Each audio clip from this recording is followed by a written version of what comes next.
My name is Boitumelo Tau. I am from Sifudi Farms, based in Haramkua, north of Pretoria. We farmers, I'm trying to move away from the small mindset to a bigger mindset. So I think we can say bee farming is what we are. So our daily duties as a bee farmer would be going to the farm. So there's a citrus farm that we go to where we've placed our hives, and weekly inspections is it's mandatory. It's needed for a healthy bee swarm. So we do weekly maintenances. What is weekly maintenances? Going to the hives, opening up them, smoking with organic material, not harming the bees, and making sure that there's no bugs, there's no spiders or insects or any pesticides that can harm the bees, and checking also the health and the production that the bees create. Then from there, once it's harvest time, after harvest time, we only take fully kept combs for harvest, because once it's fully kept, then it's now ready. It's got all the nutrients that are needed for human consumption, and then we harvest and extract the honey into what we call pure honey.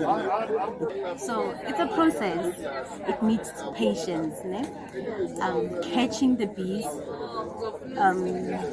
to attract the bees to your hive needs skill, needs certain techniques, and once that is done, then it takes about 7 to 8 months before you can fully harvest on one hive.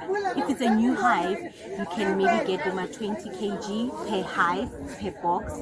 And if it's an old box, that's where now you reap the benefits, and you can harvest up to 30 to 40 kilogram per hive. So the more the hives, the more the produce, the more we can expand and reach all these markets.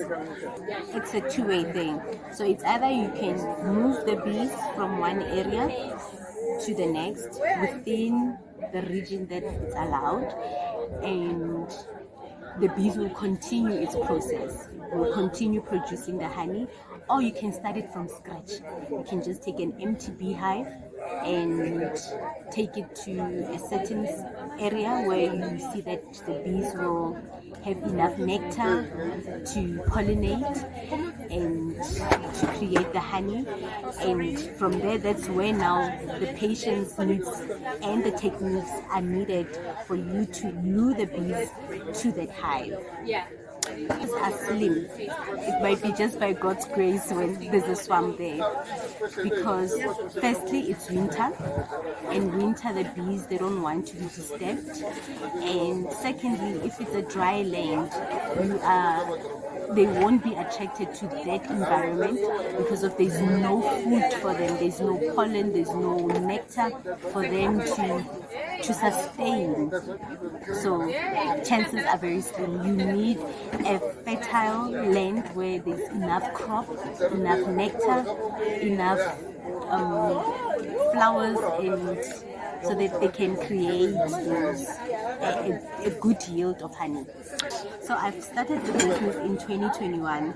The first year it looked like a disaster because I couldn't even catch the bees. So I had 2 hives and no luck, but I never gave up, and instead I offered to assist an elderly lady who was in beekeeping in her late 70s, and she was like, no, please look after my bees. That's how I learned the whole process, the whole inspections without having the hives. But for me personally, having my own hives that were active, it started in 2023. So it's fairly new, but we are growing. Where to from here? From here, it's finding a premises that is compliant, where we can now put the hives, put the honey, the agro-processing part, put the honey in retail spaces, and to also export the honey to African nations and the Europe and other international markets. You need to have your PPEs, and you need to make sure that you have the correct PPEs. Even the thickness of your suit needs to be a thick one, not the thin thing, because there's different types. You might be an aspiring beekeeper but not knowing which right equipments are needed, and you'll definitely get stings even if you are well protected. But they do find a way to go through. But the best way, once you get a bee sting, use the honey itself to help you heal from the sting.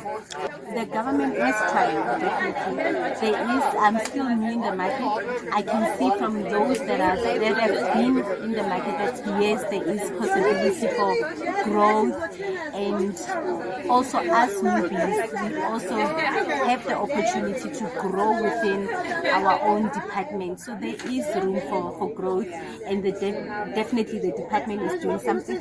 We just need to knock on doors. We need to send those proposals. We need to take part, not just wait on the government to do things for us. That's what I believe.